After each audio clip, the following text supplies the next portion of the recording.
What's going on, guys? Dare here with Fantasy Football Advice, coming at you with another fantasy football video. Today, we are going over the must start and sit at the quarterback and tight end positions. Since we aren't starting very many of these in our leagues, I won't be needing to go matchup by matchup, but we will go over about the top 18 at each position, spending more time on the back half of that 18, so hopefully that can help you in making your lineup decisions as we head into this week's matchups. Before we do get into the video though, stat of the day. Yesterday's stat of the day was among all tight ends in week 1, which tight end played on the most receiving snaps? The correct answer was actually Hayden Hurst. Congratulations to Fernando Leyva, you got this one right. As for today's stat of the day, out of all running backs in week 1, which running back spent the most time behind the line of scrimmage? Once again, that's out of all running backs in week 1, which one spent the most time behind the line of scrimmage? Leave your answer in the comment section down below. We'll be happy to let you know who wins in tomorrow's video. Also, guys, if you have two players that you are not sure who to start, maybe you value them very similarly, don't hesitate to use our rankings available at our website, thefantasyfootballadvice.com. Members of our website not only gain access to the rankings, they'll have all of our trade targets, ordered waiver priority, fab suggestion for those waiver ads, our droppable player list, and more. So if that interests you, go to our website, thefantasyfootballadvice.com. Link, as always, in the description box below. With that out of the way though, let's hop right into the video, and we're going to start with quarterbacks, and up on the screen I'll put the top 6 we have ranked for this week. These are in no particular order, but we have Lamar Jackson, Patrick Mahomes, Russell Wilson, Josh Allen, Dak Prescott, and Matt Ryan. We'll start with Lamar Jackson and Patrick Mahomes, which we really don't have to spend all that much time on. We know we're locking each of these players in our lineup each and every week. I would say Lamar Jackson does have the highest potential of the two to perform this week, but like I said, we're starting either one, no need to really go further into those two. As for Dak Prescott though, he has a great matchup heading into week 2 against Atlanta. This game has a 50-point over-under, one of the highest of the entire week, and we just saw last week, Russell Wilson against this defense had one of his best passing performances we've seen in recent years. Russell Wilson went 31 of 35 and 89 completion percentage, threw for 322 yards and 4 touchdowns to 0 interceptions. So it's clear the Atlanta Falcons, they really struggle to stop the ball through the air. Dak Prescott should have no problem picking this team apart with the plethora of receiving weapons, that being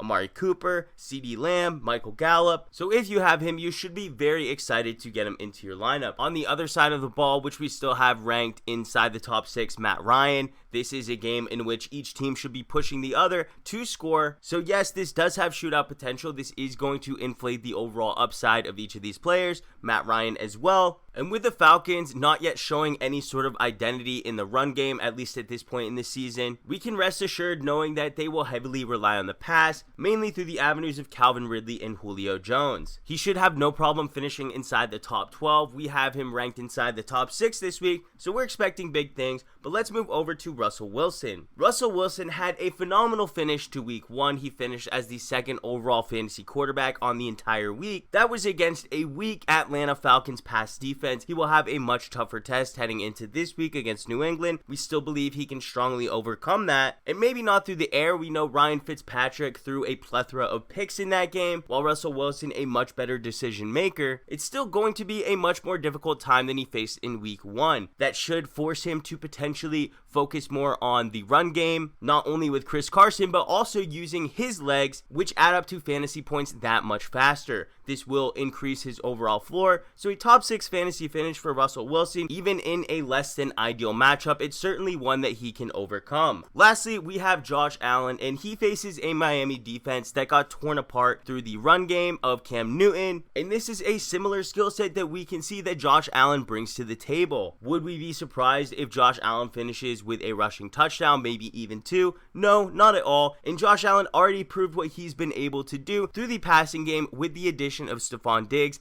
adding on to what he already had with John Brown. At this time, we're not sure if John Brown will be able to suit up for this matchup, so keep an eye out for that. But overall, it shouldn't have a major impact on where he finishes for your fantasy team. Moving on to the next 6 quarterbacks, we have Kyler Murray, Aaron Rodgers, Drew Brees, Deshaun Watson, Big Ben Roethlisberger, and Cam Newton. We'll start with Kyler Murray, who I think is an easy candidate to have been in the first 6, but it's a matchup. It's against Washington. Washington, we saw, has a very powerful defensive front. The Arizona Cardinals were a team that struggled heavily in the offensive line department a season ago that seemed to be shored up in their week 1 matchup, but they're going to face a much tougher test when it comes to Washington in week 2. Understandably, San Francisco heading into week 1 was one of the worst defensive fronts you would want to face, but they really didn't play like that. Washington, from what we saw from them in week 1, they played like a team that could give Arizona some problems. They also have a very subpar offense, so Kyler Murray isn't going to be forced to do a ton to get this game into the win column. If they're up 2 scores, they may rely more on the run game, limiting Kyler Murray's overall passing opportunities, which may limit his overall ceiling, so that does bump him into this second tier. As for Aaron Rodgers, you don't need me to tell you, he's coming off of a phenomenal week 1 performance. We are very excited to see what he is able to do against Detroit. Detroit was a team that allowed Mitchell Trubisky to throw for 3 touchdowns against them. Mitchell Trubisky, a much less talented quarterback and arm talent than that of Aaron Rodgers. So Aaron Rodgers should have himself a field day. Similarly to what I just mentioned with Washington versus Arizona, the only thing that's going to overall be limiting Aaron Rodgers is probably going to be the scoreboard. Detroit, they do not have Kenny Golladay, the run game, and the weapons in the backfield. They're still trying to make a name for themselves, so they don't really have an identity there. So from what we can expect from Matthew Stafford in the Detroit Lions, it's going to be somewhat of a mixed bag. Up next, we have Deshaun Watson, who has a very difficult matchup against the Baltimore Ravens. Defensively, this team can shut out nearly any quarterback. Deshaun Watson, he's typically not that type of player, but we did see in a situation where he did fall down early in week 1, the garbage time situation, it really didn't help him. So although he usually should be ranked inside the top 6 at the quarterback position, we really have to temper our expectations heading into this matchup.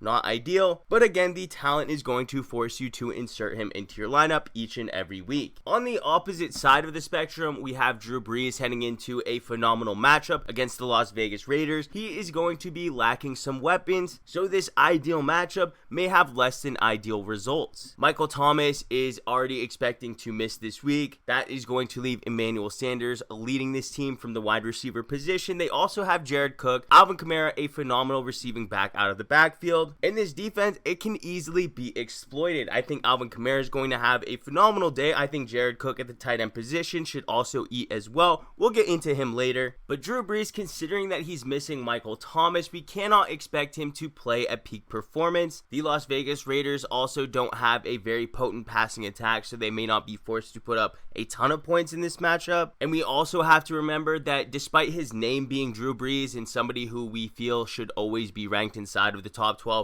he still only finished just inside the top 24 at the position last week, so who's to say that he is going to crack the top 20 once again? Because this is a positive matchup though, we have him ranked accordingly, but positive matchups sometimes do produce unideal results. Up next, we have Cam Newton in what should be a bit of a more difficult matchup than we saw in week 1 against the Seattle Seahawks this week. Due to his high rushing floor that we have for Cam Newton, this is going to make him in contention to be a QB1 each and every week. This week, we do have him as a back-end QB1. We don't think that the New England Patriots have the offensive firepower to sustain a potential shootout when it comes to Seattle versus New England. Look for New England to try to keep this within a one-score game, heavily relying on the legs of Cam Newton, and looking for receivers to step up where they can. If you do own a quarterback that I have mentioned prior to Cam Newton in this video, we would definitely suggest to get him in over Cam Newton, but if you don't, that's okay, because Cam Newton is certainly a high floor option in this week's matchup. Rounding out the top 12 is Ben Roethlisberger. I'm sort of in and out on Ben. He did show us plenty of arm talent in week 1, but this is a less than ideal matchup when compared to his first week's matchup against the New York Giants. This game has a 44.5 point projected over under, one of the lowest of the entire week. So again, I'm not expecting all that much. They are coming in with all of their weapons though in the receiving game, all healthy. James Conner even is going to be playing as well. And say what you want about how bad he looked in week 1, he is a superior pass catcher over some of the other options that they would have had to roll out if he was not available. If your quarterback has not yet been mentioned, then we don't have him ranked inside the top 12. We are going to go through the next 6 though to go through the top 18. Let you know overall how we do feel about those quarterbacks. These quarterbacks do have the potential to exceed our overall expectations, play better than anyone inside the top 12. but if we have a better option, we would prefer to leave these players on the bench. We have Tom Brady, Carson Wentz, Matthew Stafford, Jared Goff, Gardiner Minshew, and Jimmy G. We're going to start with Tom Brady, who faces the Carolina Panthers, which could be one of the worst defenses we see throughout the entire 2020 season. Unfortunately, though, what we saw from Tom Brady would like us to take a wait-and-see approach when it comes to putting him into our fantasy lineups. We didn't draft him, of course, to be that player that we would be starting each and every week, so we should have the luxury of leaving him on the bench. And although this is a matchup against Carolina, this team will be without Chris Godwin,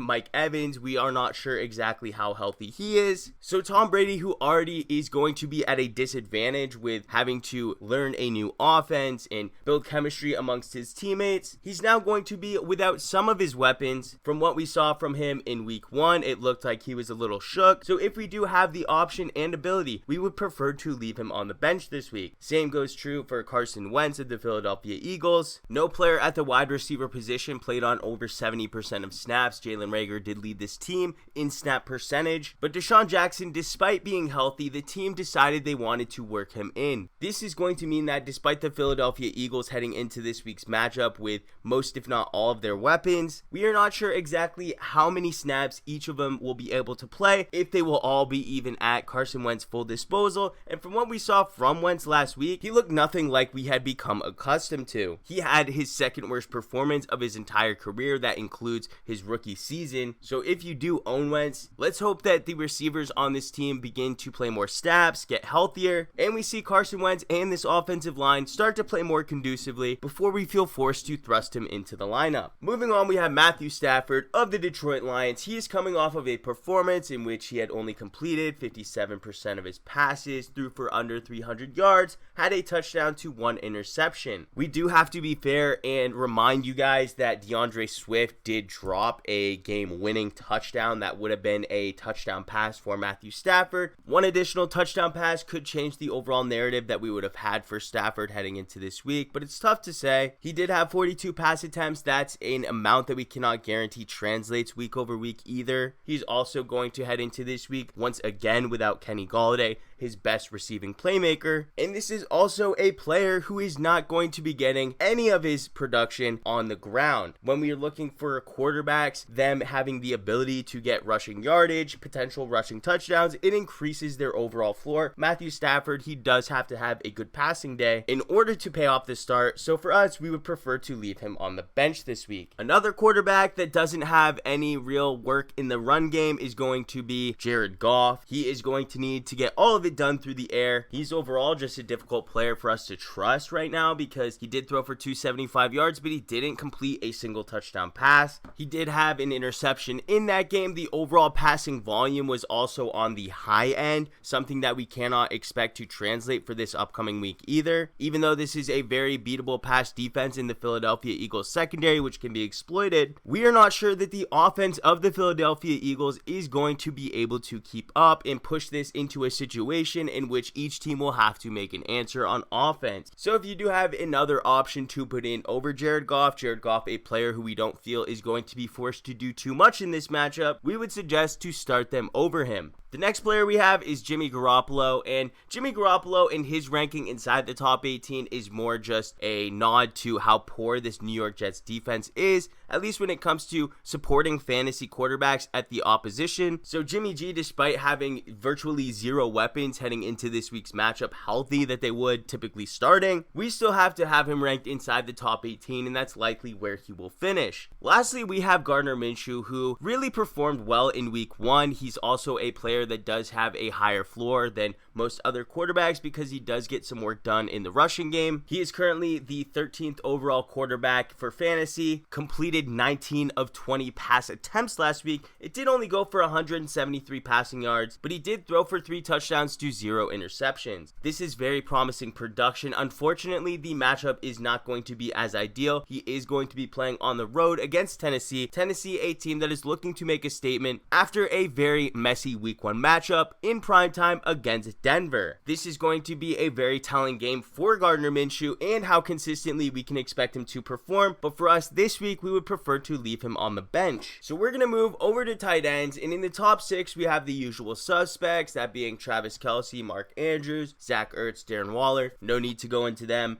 But we do have 2 others. We have Tyler Higbee and Hayden Hurst. We'll start with Tyler Higbee, who I know people are a bit apprehensive to thrust into the lineup, or at least feel confident as we feel in him. But you have to understand, Tyler Higbee played on 89% of snaps. That ranked 4th at the tight end position. And Gerald Everett, he is questionable to play with a back injury. If Gerald Everett doesn't play, the involvement for Tyler Higbee will only increase from here. So the upside, it's immense, and the Philadelphia Eagles can easily be beaten by the tight end. We've seen it time and time again. So the upside for Higbee in this matchup, it's pretty immense. As for Hayden Hurst, I know a lot of people got burned by him last week, but the stat of the day, if you didn't hear it, the stat of the day was which tight end played on the most receiving snaps. That player was Hayden Hurst. So you know they are using him on receiving snaps, so that means the opportunity is there. It didn't necessarily translate to results in last week's matchup, but when we're looking at predictive stats and we see a lot of them in a player's favor, we have to continue to expect results from them. Moving over to the next 6, we have Jared Cook, Evan Engram, Hunter Henry, Dallas Goedert, Jonnu Smith,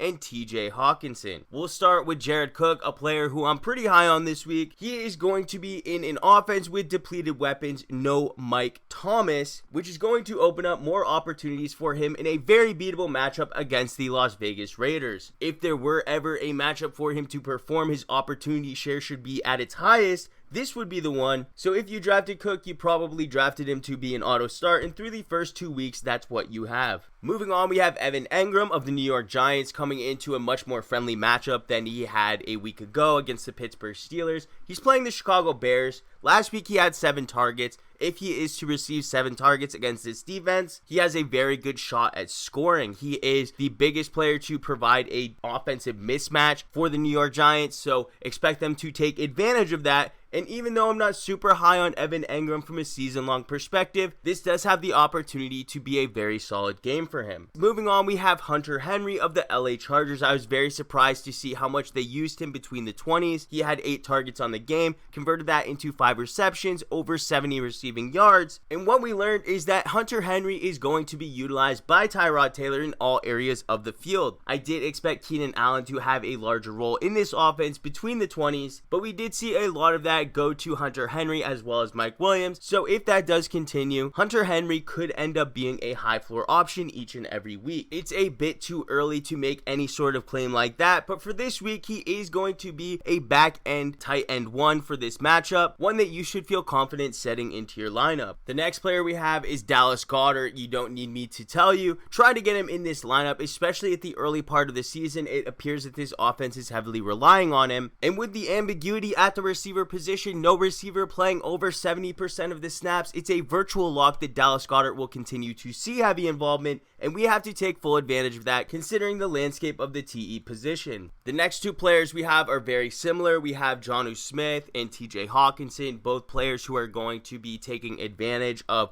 weapons that are depleted on their offenses. For Jonnu Smith, there is likely going to be no AJ Brown. Without AJ Brown, his involvement and projected target market share is going to increase. We know Jonnu Smith is a player who can take full advantage of his abilities in yards after catch to have a good game despite a lack of volume. This will have me considering him one of the safer options for this upcoming week, well, at least as safe as we can get at the TE position. As for Hockensen, like I said, very similar with him. His opportunity share should be at or near its highest with Kenny Golladay out of the lineup. Kenny Golladay, a player who typically garners about 8 to 10 targets per game. Those targets do have to be distributed amongst the other players, and TJ Hockensen is going to be somebody who is one of the main beneficiaries. The next 6 players you should have in consideration, but if you do have any of the options we've listed at the 12 before them, definitely try to leave them on the bench. And to start this list, we have Noah Fant. Noah Fant coming off of a phenomenal game, but this matchup is against Pittsburgh. It's already one of the lowest projected totals of the entire week, an obstacle that he faced last week and overcame. But this is still a defense that completely shut down Evan Engram. Say what you want about Fant, but what we know is Evan Engram is a superior talent at the position.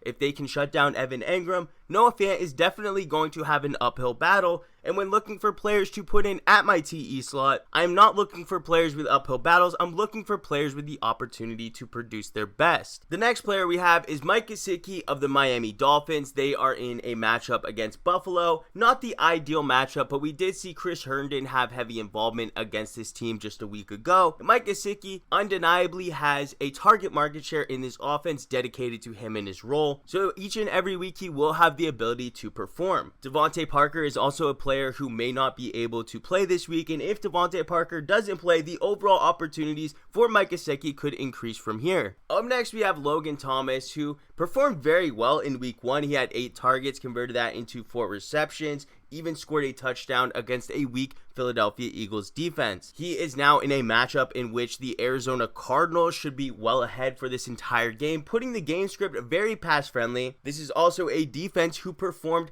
32nd out of 32 teams in the NFL against the TE position, so there is plenty of reasons to like Logan Thomas this week, just not a player I would like to trust after just one performance. Up next, we have Eric Ebron for Pittsburgh. He is facing Denver. Denver was a defense that allowed Jonnu Smith to have a very productive day against them just a week ago. So Eric Ebron certainly has some upside in this matchup. Denver not only allowed Jonnu Smith to have a good day, but they allowed 2 receiving touchdowns to the position. Eric Ebron, even if he scores once, he's going to pay off for anyone who started him. But the odds are you still have better options than him. He does bring a certain level of risk to your team. The final player we have is Rob Gronkowski of the Tampa Bay Buccaneers. This was a player who quietly played on 77% of snaps, a solid snap share, but only produced 3 targets, 2 receptions, 11 receiving yards. Definitely a burn for anyone who started them, and although this is a matchup against one of the worst defenses in the entire league, we cannot guarantee with 100% certainty that his involvement will go up. For that reason, Rob Gronkowski remains an option who is going to be TD or bust, but for most of the other tight ends in this range, that's exactly what we are expecting. But guys, that's going to do it. We went through the top 18 quarterbacks, top 18 tight ends. If you did enjoy this video, how about hitting that like button? If you're new to the channel, please hit that subscribe button.